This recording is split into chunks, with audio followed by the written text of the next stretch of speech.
12 tahun 2000 tentang penyelenggaraan perumahan dan kawasan permukiman. Nah, di sini dinyatakan bahwa PPJB adalah rangkaian proses kesepakatan antara setiap orang dengan pelaku pembangunan dalam kegiatan pemasaran yang dituangkan dalam perjanjian pendahuluan jual beli atau perjanjian pengikatan jual beli sebelum ditandatangani akte jual beli. Nah, selanjutnya di sini juga ada PPJB adalah kesepakatan antara pelaku pembangunan dan setiap orang untuk melakukan jual beli rumah atau satuan rumah susun yang dapat dilakukan oleh pelaku pembangunan sebelum pembangunan untuk rumah susun dalam proses pembangunan untuk rumah tunggal dan rumah deret yang dibuat di hadapan notaris. Nah, dari penjelasan ini sedikit saya tekankan bahwa PPJB itu adalah perjanjian pendahuluan yang dilakukan sebelum adanya akad jual beli. Nah, jadi kesepakatan awal antara buyer dan seller terkait dengan jual beli rumah sebelum adanya akad jual beli. Nah, di sini penting. Kenapa? Karena banyak yang banyak yang mengira bahwa PPJB itu adalah bukti peralihan hak. Di dalam beberapa putusan pengadilan juga kita banyak melihat bahwa banyak orang awam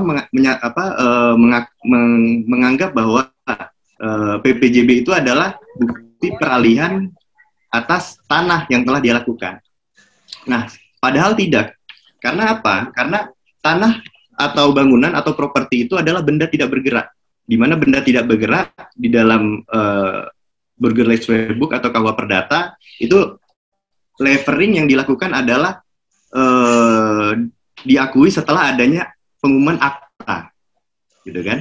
Nah, pengumuman akta ini ditegaskan kembali dalam aturan PP pendaftaran tanah. Nah, di situ dinyatakan bahwa peralihan hak atas tanah, hak milik atas satuan rumah susun dilakukan melalui jual beli, tukar menukar, hibah, pemasukan dalam perusahaan atau imbreng, dan perbuatan hukum pemindahan hak lainnya. Nah, di sini kecuali pemindahan hak melalui lelang hanya dapat didaftarkan jika dibuktikan dengan akta yang dibuat oleh PPAT yang berwenang menurut ketentuan peraturan perundang-undangan yang berlaku. Nah, jadi dari sini kita sepakat mengakui bahwa PPJB ini bukan bukti peralihan hak, tapi hanya sebagai tanda kesepakatan awal antara buyer dengan seller terkait dengan jual beli properti tanah atau bangunan. Nah, jenis PPJB sendiri ini ada dua sebenarnya. PPJB lunas atau PPJB belum lunas. Nah, ini terkait dengan kenapa sih orang membuat PPJB, kenapa nggak langsung AJB aja, gitu kan? Nah, ini terkait dua hal ini. Nah, PPJB lunas itu adalah pembayaran yang dilakukan oleh buyer itu sudah lunas dilakukan. Namun kenapa tidak langsung AJB? Nah, yang pertama mungkin pembangunan rumah belum selesai. Yang kedua, ya adanya sertifikat yang masih dipecah atau adanya pengurusan terkait dengan legalitas hak atas tanah masih diurus oleh developer.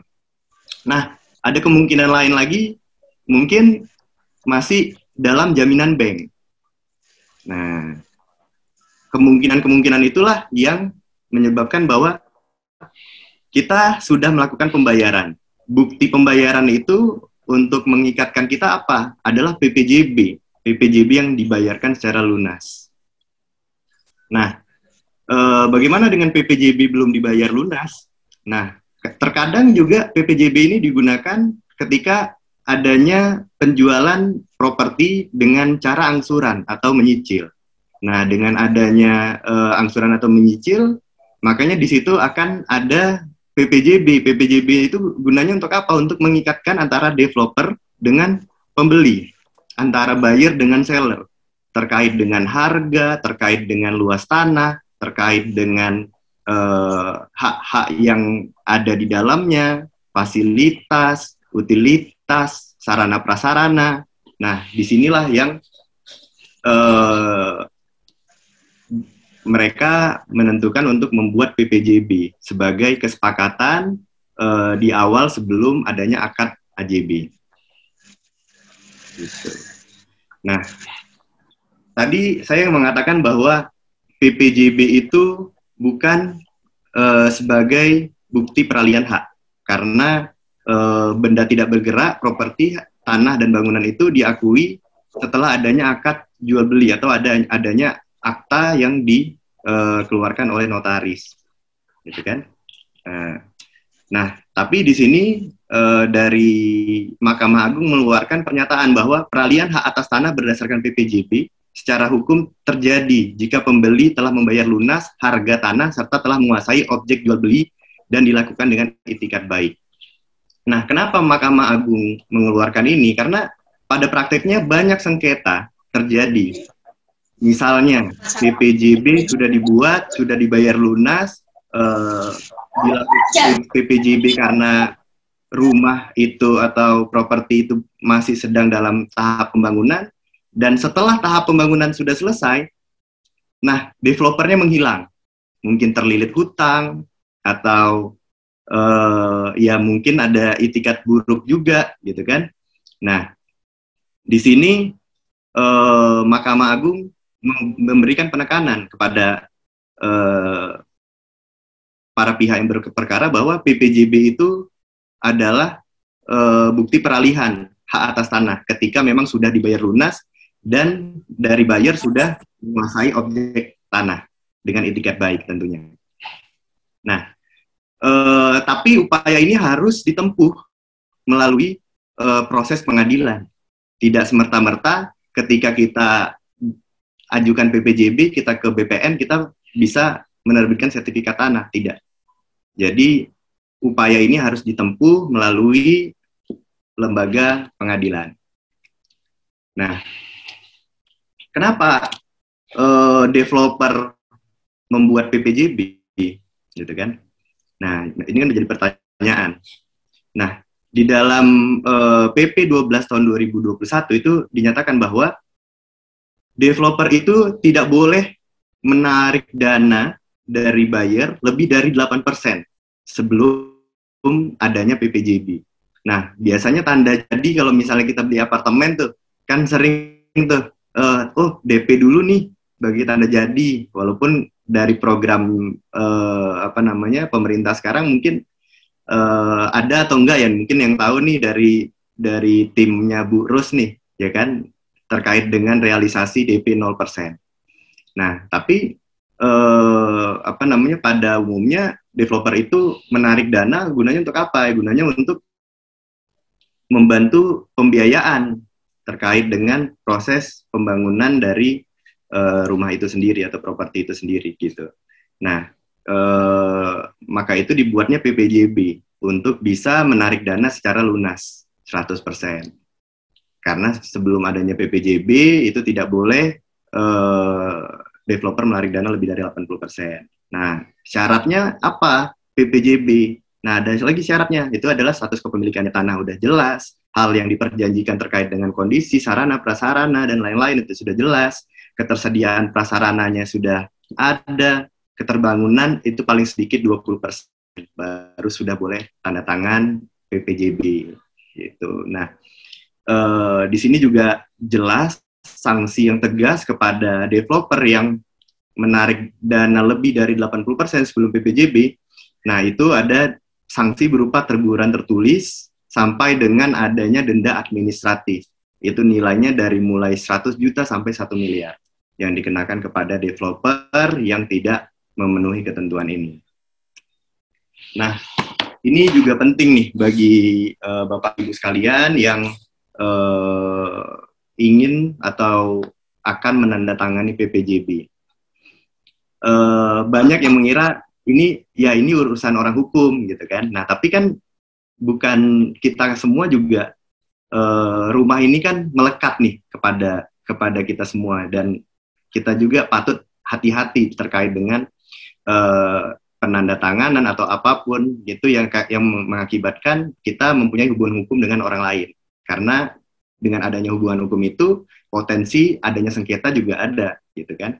Nah, Di sini terkait dengan PPJB itu minimal memuat klausul anatomi sebagai berikut nih. Ada identitas, uraian objek PPJB, harga rumah dan tata cara pembayaran, jaminan pelaku pembangunan, hak dan kewajiban. Nah, ini bisa dibaca. Nah, terkait dengan tata cara pembayaran, ini yang paling sering menjadi sengketa, tata cara pembayaran. Banyak, misalnya nih, kita beli bukan sama developer, tapi beli sama orang perseorangan.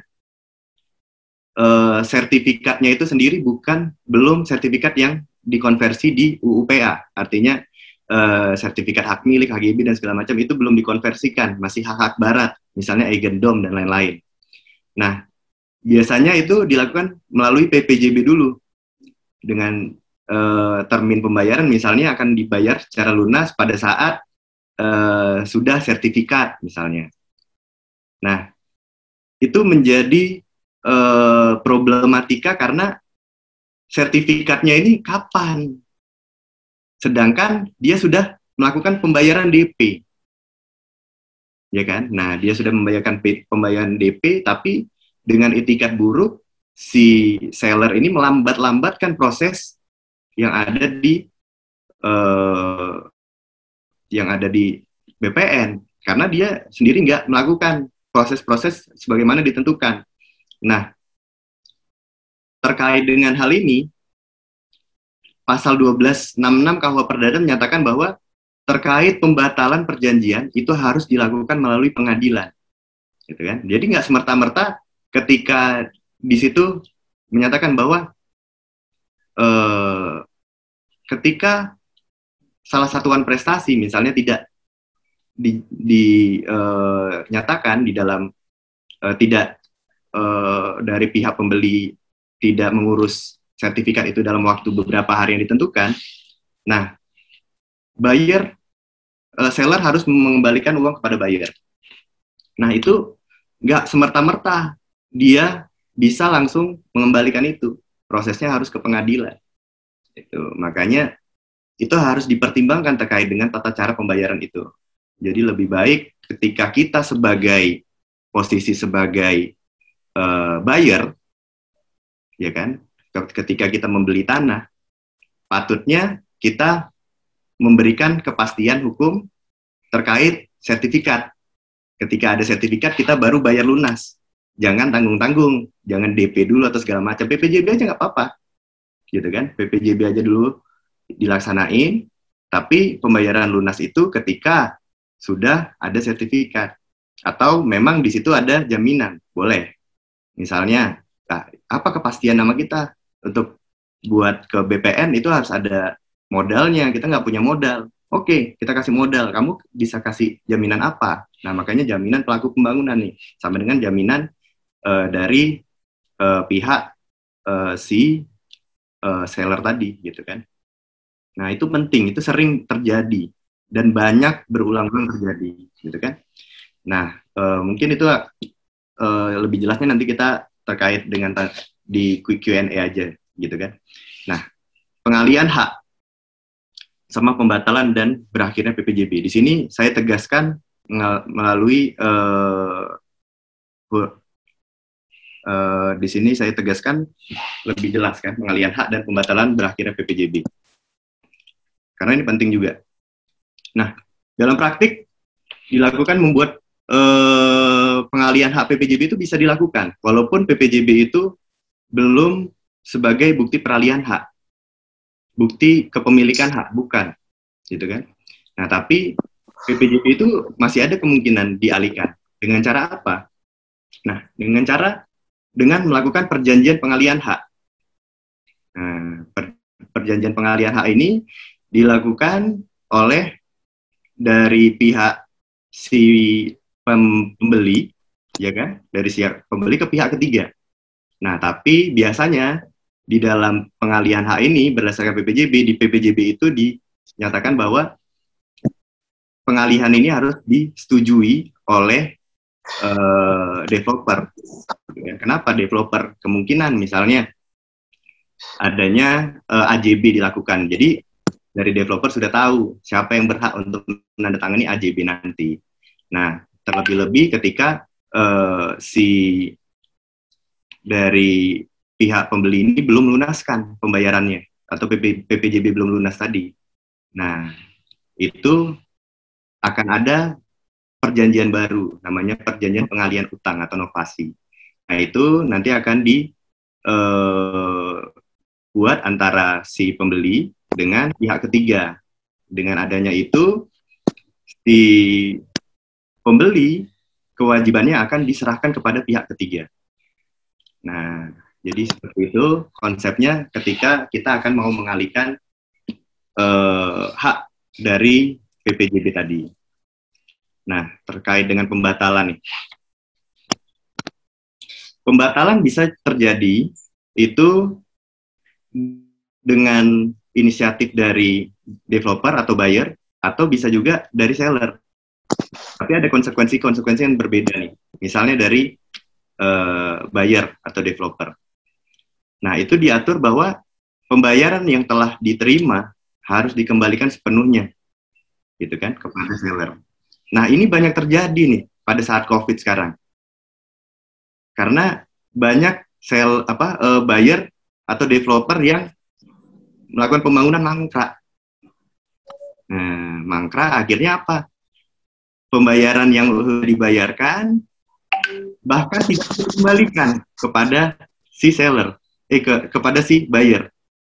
Nah, inilah yang mengakibatkan adanya upaya kepilitan dan PKPU dari developer untuk melakukan penjualan aset. Itu. Nah, selanjutnya apabila kelalaian pembeli. Nah, ketika klien pembeli sudah dilakukan PPJB, pembeli dengan secara sepihak ingin membatalkan PPJB, nah itu ada dua konsekuensi.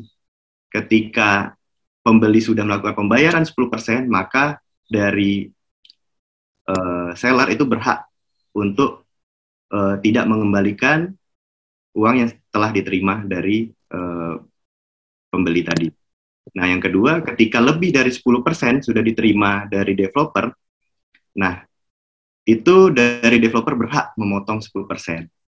Nah, namun ini juga harus dilihat dari ketentuan khususnya di PPJB.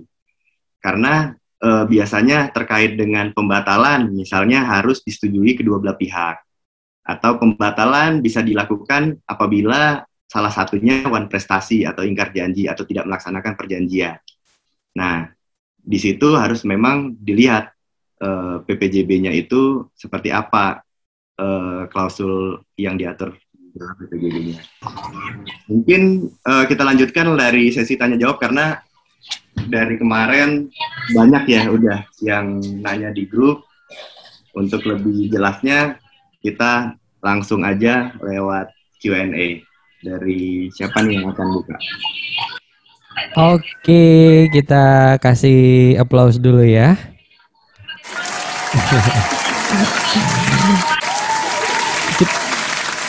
Terima kasih nih paparan singkatnya. Malam ini Pak lawyer kita, Pak Ari Mansyah udah bersedia sharing ilmu-ilmunya. Dan ini pertanyaan juga sudah ada di kolom chat serta sebelum-sebelumnya ada di grup WhatsApp.